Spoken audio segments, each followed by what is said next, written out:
வணக்கம். சற்று முன் கிடைக்கப்பெற்ற மிக முக்கியமான செய்தி ஒன்று வெளியாகி உள்ளது.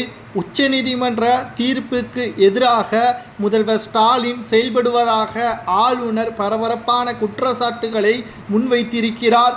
நீதிமன்றத்தால் தற்பொழுது தண்டிக்கப்படக்கூடிய வகையில் முதல்வர் ஸ்டாலினின் செயல்பாடுகள் அமைந்திருப்பதாகவும் அவர் தெரிவித்திருக்கிறார்.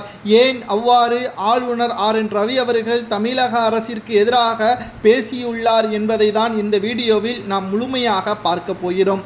தமிழக ஆளுநர் RN ரவி அவர்கள் பல்கலைக்கழக துணைவேந்தர்களை நியமிக்கக்கூடிய பொறுப்பு ஆளுநர்களிடம்தான் இருக்கிறது என்றும் அதற்கான அனுமதி தமிழக அரசு தற்பொழுது கொடுப்பதற்கு மறுப்பு தெரிவித்து வருவதாகவும் பணி நியமன ஆணைகளை வெளியிடாமல் கால நீடிப்பு ஆளுநர் RN ரவி அவர்களது உத்தரவை மீறி தமிழக அரசு செயல்படுவதாக தற்பொழுது ஆளுநர் மாளிகையிலிருந்து ஒரு அறிக்கை ஒன்று வெளியாகி இருக்கிறது.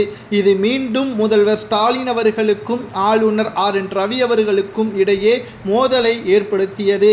அது மட்டுமல்ல, கடந்த சில நாட்களுக்கு முன்பாக ஜனவரி 21ஆம் தேதி தமிழகத்தில் பெண்களுக்கு பாதுகாப்பான மாநிலமாக இருப்பதாகவும் பிற மாநிலங்களில் இருந்து பெண் பிள்ளைகளை தைரியமாக தமிழ்நாட்டிற்கு அழைத்து வரலாம் என்றும் கூறியிருந்தார் ஆளுநர் RN ரவி அவர்கள்.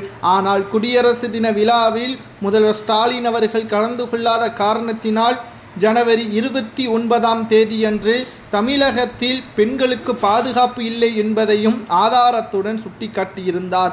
இது திமுகவிற்கு மிகப்பெரிய ஒரு பேரிடியாகவே அமைந்திருந்தது.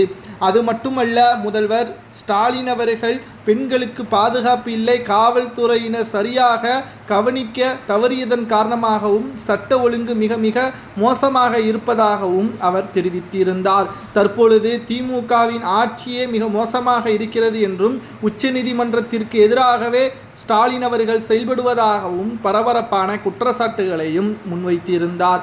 தற்பொழுது ஆளுநருக்கும் MK ஸ்டாலினுக்கும் இருக்கக்கூடிய மோதல் அடுத்த கட்டத்திற்கு கொண்டு சென்று விட்டது.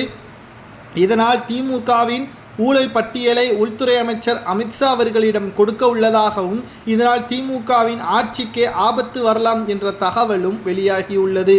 பொறுத்திருந்து பார்க்கலாம். முதல்வர் ஸ்டாலின் அவர்களை ஏற்கனவே நீதிமன்றத்தால் அவமானப்பட்டு அங்கிருந்து வரவழைக்கப்பட்டவர் ஸ்டாலின் அவர்களுக்கு எதிராக ஆளுநர் செய்தவர். தற்பொழுது மீண்டும் ஆளுநரை சீண்டியிருக்கக்கூடிய MK ஸ்டாலின் அவர்கள் நிச்சயம் தூக்கம் இல்லாமல் போவார் என்று பிற கட்சிகள் தெரிவித்திருப்பது சரியா தவறா என்பதை மறக்காம கமெண்ட் வாயிலாக கூறுங்கள்.